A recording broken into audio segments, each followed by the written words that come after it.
You and I have talked for many years, right, about India and the growth potential. I know you invest in commercial property, hotels, in India, but also in other emerging markets. So, how excited or optimistic are you, or are you not, about this tax reform in India? We continue to be quite optimistic, and I think important to step back for a moment.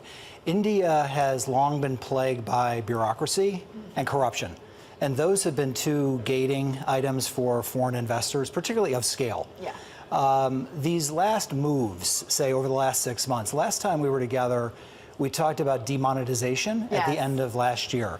Demonetization hammered corruption in the black market by effectively removing about 90% of the hard currency. That was done very quickly. Yeah, it was messy. It was, but it was certainly messy. But it wasn't a debate. It was done. Right. Next was the bankruptcy law, and the bankruptcy law effectively strengthened lenders' rights. That's also important because case law in India has long been painfully slow. It's not uncommon to have cases drag for a decade or more. Thirdly is this GST, government or goods and services tax. Right. For 75 plus years, India has had this Byzantine structure. So confusing, right? Import, excise, sales, VAT, I mean, who knows what. I mean, you've experienced this firsthand, right? And through friends both in and out of the real estate business, people look at this as directionally very important for India. Not all the problems get solved at once, rather incrementally. Prime Minister Modi is sometimes criticized for this. We view it the opposite. We view it as directionally very positive for India. So does it, I mean, I want to know, sort of a real world example. I mean, for your business, I know, you look at India constantly for new opportunities. Does it encourage you to invest in India? Is it going to make tax preparation easier for you in India? Yeah, we're in the midst of building our 4th logistic property platform in emerging markets globally, one in Latin America. We are keen to do the same in India. Okay. With this GST, there's now an elimination of the border separation by state. And so the expectation is that both infrastructure, road building, movement, transportation, as well as logistic real estate, and the ability to move goods without this arduous process of moving things across state borders. Right. And so that's we believe, have a very positive effect on logistic property, which will be a big sector for India, which is nowhere today. It felt like, we were talking about in the break that they have launched this, but there's going to be some growing pains. Absolutely. India is an economy with over 1 billion people, so a big reform like a GST is going to take a while for it to be implemented successfully. We expect the rollout to sort of have some teething issues in the first few months, but over the long term, it should be good for growth.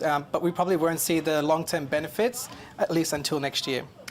I mean, even saying as soon as next year, that's surprisingly short term if you look at the implications. But what kind of benefits do you see? Is it going to have a material impact when it comes to price pressures? Not in terms of price pressures. Usually, the way sort of the GST works in other economies is you see a one-off increase in inflation, but we don't expect that to see in India, largely because the GST is designed to be sort of neutral in terms of inflation and prices. So while prices of some goods might increase in the short term, prices of other goods might come down because the GST is removing some of the double taxes and levies that are currently applied across India. So we do expect, and over the long term, to see some benefits as business processes are improved, and in terms of sort of global sentiment towards India, that's also improving. I just want to talk about, I guess, what it means in terms of the ease of doing business, because India is actually quite one of the worst ranked when it comes to the ease of doing business. And I know part of Modi's focus has been to attract investment and potentially to get more foreign interest as well. Is the GST streamlining this eventually going to be able to add towards that goal? I think so. Over the long term, we probably won't see a sort of an improvement in the business environment over the next year or so. But after 2018, 2019, we should see sort of businesses becoming a bit more accustomed to the way the GST is being rolled out. So that should remove some of the double taxes across various states, and it should streamline some of the process which are currently applied. So overall, we should see India's business environment and sort of the rank improve over the coming sort of long term. For us, you used the word should on 2 occasions in that answer, and that's just it. It should do all those things. But, you know, satirists would say that China's national pastime is tax evasion. Now, does this solve that issue?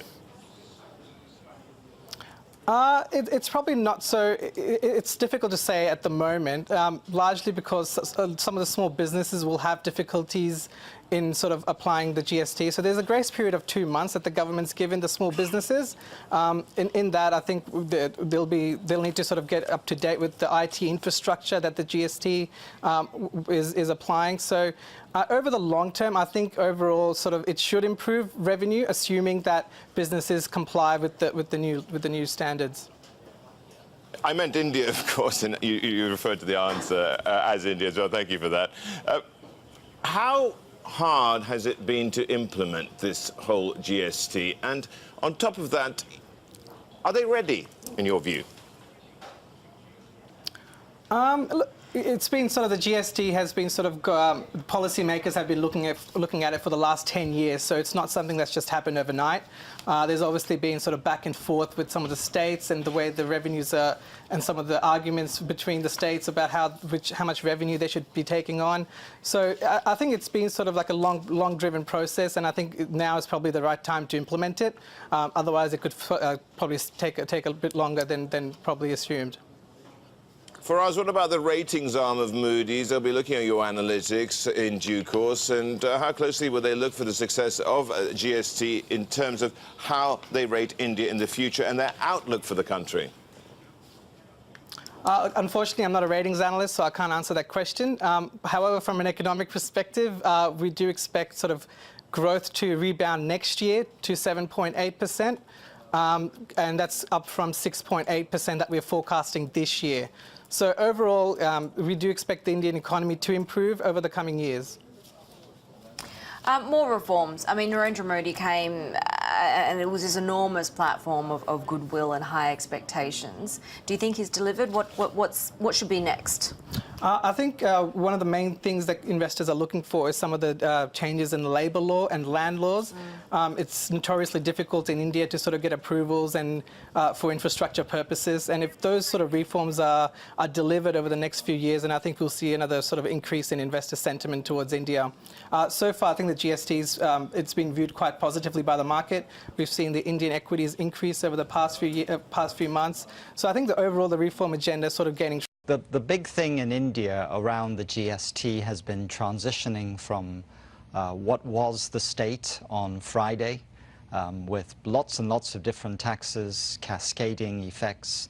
Very difficult, Martin, for any person or indeed any business to really understand under the old system where the taxes lie.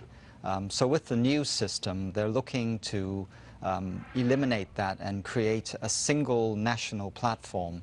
And we do have those multiple slabs as a way of making sure really that the prices, the economy as a whole does not unduly get affected by the introduction of GST. The government's focus has really been very much, particularly in the last week or so, to focus on making sure that there's no immediate impact and that dreaded I word, inflation, doesn't enter the equation. So there's a lot of things where the world before and the world after look very, very similar.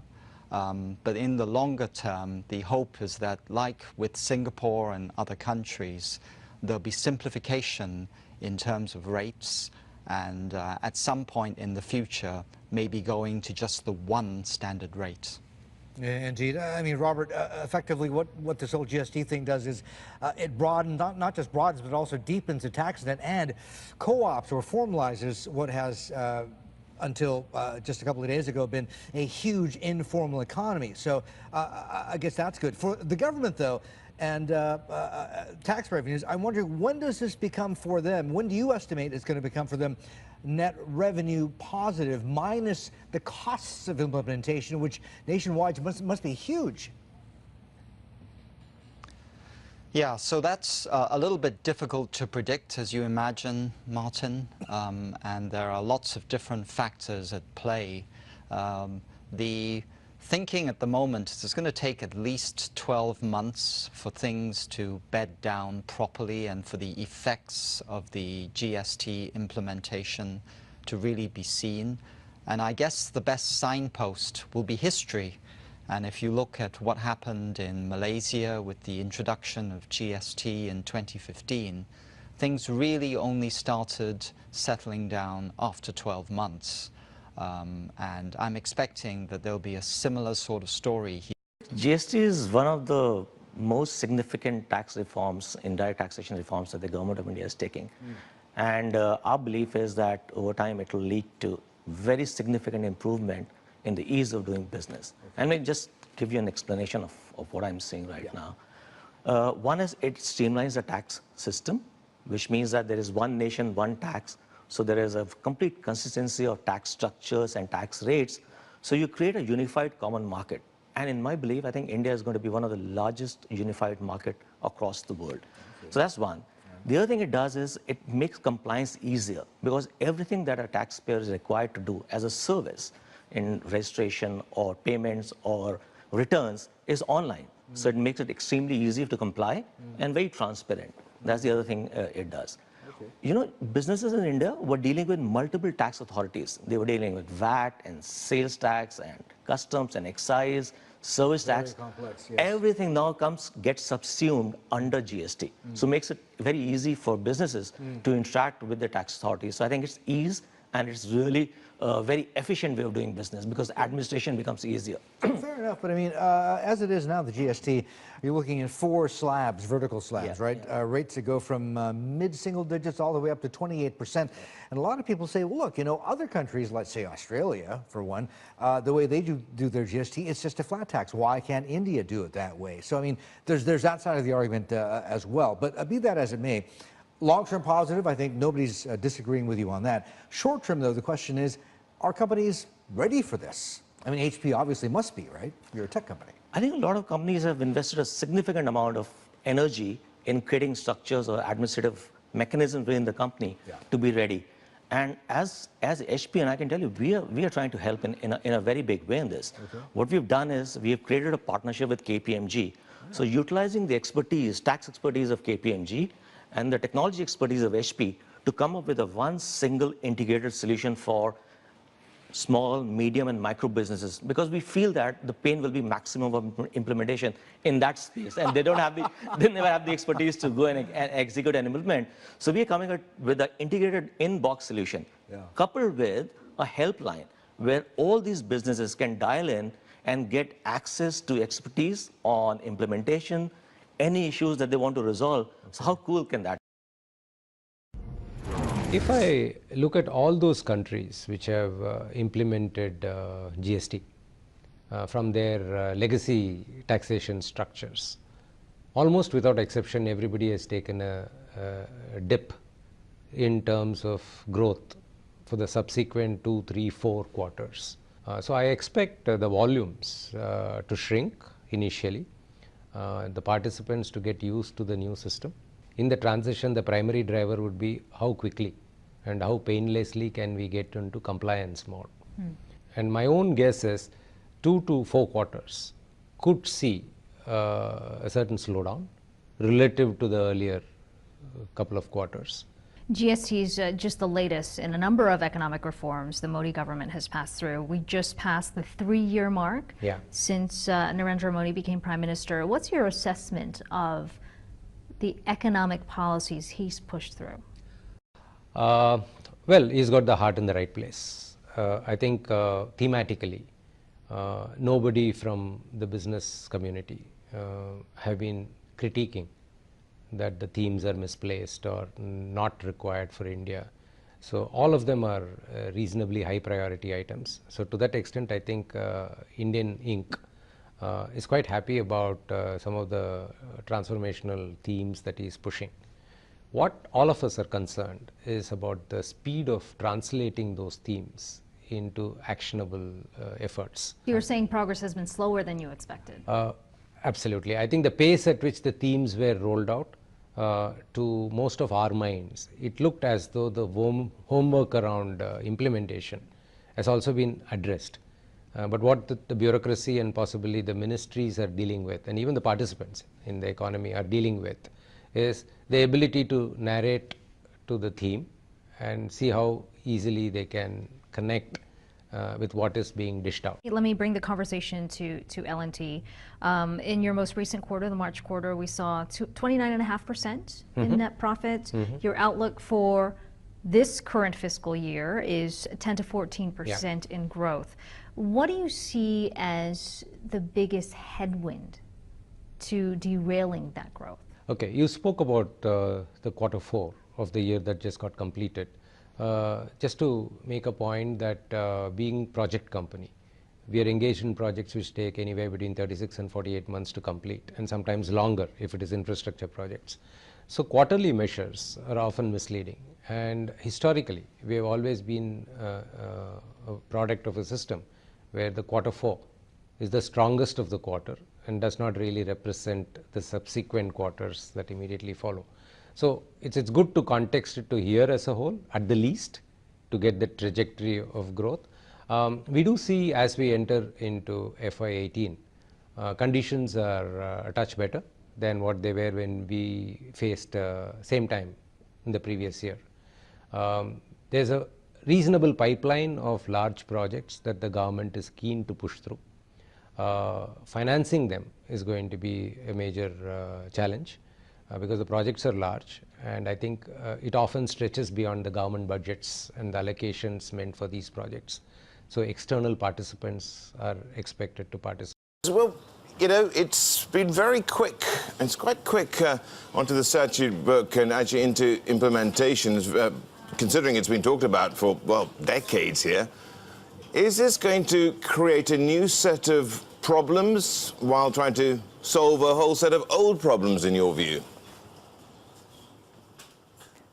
Well, I think, this is a mammoth change, integrating, taxes across states, the IT infrastructure, back end, front end, all companies of all scales, small, medium, large, have to now transition to this new system. And every time you transition to a new regime, there will always be transitional hiccups. So I think, yes, we should be prepared for some chaos during this transition period, as people try to understand and navigate their way through this new system.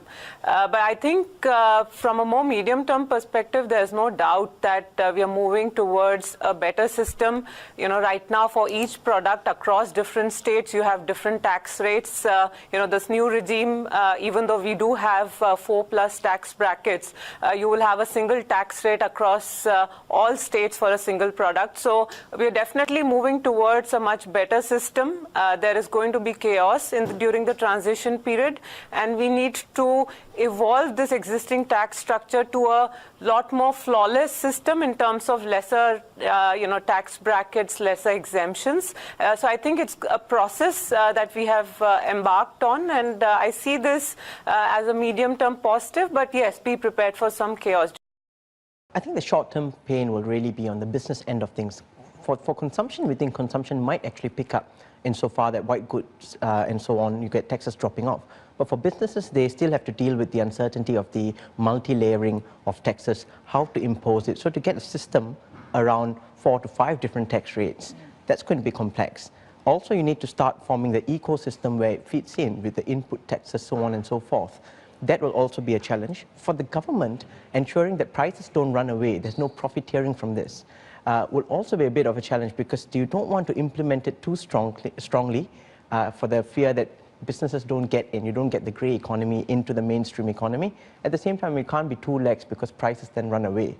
So that it is striking a balance between these. And of course, for a lot of companies doing businesses across states, the simplification across these states is actually quite an encouraging thing. However, they now need to grapple with a change in mindset from a production-based taxing system to a consumption-based one. So there's a shift in taxes as well. We were out in India last week just speaking to people, and one of the things that struck me is just so many people saying, like, we don't really understand the system. You know, you go out on the streets and talk to people, you say, we don't quite understand the complexity of this, but we believe that this is really that key to formalizing the economy. We've heard Arun Jaitley say he thinks that it's going to add 2% to the GDP. What is your expectation long term? Are we talking about 9% growth? Could we see double-digit growth as a result of what we're likely to see? I think there are two aspects of this. Long term, and we're talking more than 5 years, we're talking about 8 to 10 years, I think it will lift growth potential, that's for sure. But there are two aspects to this. One of it is formalizing the economy where the grey economies gets captured in the tax accounting. That is good insofar that it increases tax efficiency, but it hasn't actually increased the size of the GDP, it just recognizes it. The second aspect that we are more upbeat about is where businesses are more inclined to invest because they can then move across according to the efficiencies of the economy, produce in one place, transport across, so you get cheaper logistics, you get lower taxes across the states, and you also get the kind of efficiency system that would make, make in India a compelling proposition. So that is where we see the real gains coming through. In the first 5 years, you still have the center subsidizing the state. That would distort and obfuscate some of the tax involved. So it will take a much longer. So it's win-win in your view? I think it's a big reform. It changes everything, the way we do business in the country. It's a win-win-win for everyone in the long term. Short term, there are challenges which we have to face because it's a big, big change. And India economy was quite informal, and everything is going to get formalized with this new reform. So I think the first few days have been reasonably good. There are some glitches here and there, but I think in the long term, this will be a game changer for the country when the economy gets formalized fully. Okay, that's the long term, but short term, how was it for you in rolling out the GST as it relates to your relationships with your vendors, with your supply chains? I think we have been working on this for a while. In fact, all our logistics and supply chain has been aligned to GST for a long period of time. We have been waiting for this to come, but we have a huge number of vendors and around 22,000 vendors who deal with us. We operate in 27 states out of 29 states in the country. So it's been a challenge that everybody has to get used to a new way of working, and people are getting used to it. People are attending seminars, we are training people. So it's not fully baked up yet. People are getting used to it. There are challenges which a lot of people are facing. People are afraid of this change, some of the people. So I think by the time everybody comes on board, it might be another 4 to 8 weeks. Kishore, we had Rahul Chadha from Mirae Asset Management on the program a short while ago. We were asking him about this. He said that demonetization action late last year was the precursor to this and shook things up. He said it sent a shock through the system, which has made the introduction of GST that much easier. Would you agree with him? To an extent, yes, but I believe this is very different. This is very different because there was a cause in demonetization that the customer accepted that cause, that this is for the good of the country. GST is a big change in a different way because people will have to adapt to a new way of doing business, and people resist change in the beginning. That's natural for any human being to resist change. And for everybody to come into a new way of working, especially the informal trade, it's not going to be easy for them because they had an advantage earlier of a tax arbitrage. Today, that tax arbitrage advantage will go over. So they'll have to discover a new model of doing business. And that takes time. So demonetization was much, much different. It did help to some extent in making people realize that the parallel economy won't work in the long term, and that the black money, the government is very, very serious about it. Kishore, I got to ask you about the appetite for consumers here. I mean, they're facing taxes of 2 to 22%. You've offered similar discounts to kind of offset that pain. Is it sustainable? Do you think you're going to have to continue doing this until business comes back or normalizes? No, we had offered this to usher in the era of GST, and we believe product prices of several commodities and products will come down. And because of the tax regime change which has happened, and we expected some products to come down by 5%, 10%, 15% and 20%, and that's what we offered it to our consumers.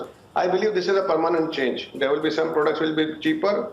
There are marginally few products which will be a little bit expensive, but on overall, I believe the packaged goods business, the consumer packaged goods on the food and grocery and on the personal care and the home care, the product prices will on an average come down overall of a consumer basket of 2 to 3%. I think there is a lot of anxiety in the informal channel among the wholesalers, among the small retailers, small mom and pop shops. And there is destocking which has happened or which is happening. As a result of destocking, manufacturers may be cutting on production. And therefore, there may be a bit of a drop in consumption in the very short term. Many of the pain points we will discover only after 1st of July when the whole thing goes live. But I do expect that in the 6 months' time, before the end of the year, this will stabilize and we will start seeing healthy growth beginning of next year. You talk about the short-term impact here, a pullback in consumption perhaps. How big of a pullback are we talking about? It's difficult to estimate the quantum, but certainly I think we are seeing some impact. We are seeing maybe a drop in sales versus our plans of about 3 to 4%. We are still doing about 95-96% of our plan, but we are certainly seeing a bit of pressure at this point in time. I've heard you say before that you believe that India can be a 9% economy. Right now we're looking at GDP below 7%. We've seen the big shakeups here, demonetization in November, now GST in July. This is the formalization of the economy. Is GST the missing piece to unlocking that growth? While I appreciate the big focus on GST because it is topical, one needs to look at the whole strategy of growth which this government is unfolding. If you look at this holistic strategy and then now you talk about demonetization as well as GST as the two main game changers in the last, say, 1 year, last 6 months or so to say, very bold moves, very necessary. We've been talking about GST in this country for the last 10 years. And this is the first time I think the political will has been there and a determination has been there to create that consensus. So all have, and it goes to the credit of all parties that they have put their differences aside, they have come together and agreed to implement something which is good for the nation. So I believe that the holistic strategy is now will begin to play out and one needs to be patient. Role of private sector is to support this implementation of strategy. The retail sector is in the midst of a big shakeup, especially when it comes to the e-commerce side of things. So what's Walmart India's strategy in fighting back from this big threat that is Amazon? We have always healthy respect for our competitors. And in the last couple of years, I mentioned on several occasions that the real winners will be the omni-channel players because the customer wants to shop anytime, anywhere. In a vast country like India, bricks and mortar is here to stay. It's not about how much business we do through e-commerce. 5%, 10%, maybe 30% in the future. It's more about digitally influenced business. We are making significant investments here in India too in providing the customer the necessary experience. Earlier on, we were paying multitude of taxes, both state and central. Now it's collapsed into 4 slabs, and we are largely in the 12 and 18% slab. Some fall under 5 and some under 28. So there's not a huge impact to aggregate in terms of the tax slab. It's pretty much neutral. Pretty much neutral. Interesting. Meaning you feel you will still have pricing power. You will not have to absorb any of it in your margins? No, I don't think so. I think in terms of the pricing, there won't be any significant changes. We still have to see what the Anti-Profiteering Act pans out and study the dynamics of that, whether it's at the enterprise level or at the brand level. So a lot of loose ends to be tied up in terms of deciding the end price. But also I think because of higher compliance, the channel partners are going to be asking for more money because now they'll have to pay more tax and ultimately we'll have to foot the bill. So there will be a cost which will be collateral but perhaps it won't be significant. We are still waiting for it to play out. Already the trade associations have been asking us to increase the margins, but the impact should be under control. I don't think it'll be something very significant. Okay, I get what you're saying. Basically, it's going to be a common and shared pressure across the supply chain there. I have to ask you, though, Sunil, you know, a lot of people that we've been talking to, one of their complaints is, look, why is it still, I mean, it's supposed to basically unify India for the first time in recent memory, at least. But why are there still so many sort of vertical channels in terms of tax rates by category, et cetera? Why not just a single flat tax? Other countries do it. Why can't India? Do you feel the same way? Well, I think we could have had lesser slabs, but I think a single slab, which is the ideal situation for implementation of GST, is unrealistic. I mean, you can't tax, you know, food staples and cosmetics at the same rate. It's ultimately a developing country with low incomes. So perhaps 2, maybe 3 slabs would have been there, but 4 or 5 slabs, and including the complexity on the services, does add to the burden of implementation of GST. But I think there is some talk in terms of collapsing them into lesser slabs as time goes by. We hope it will be done and done quickly, and ultimately perhaps 2 slabs is what, or maybe 3 at best, is what is suited to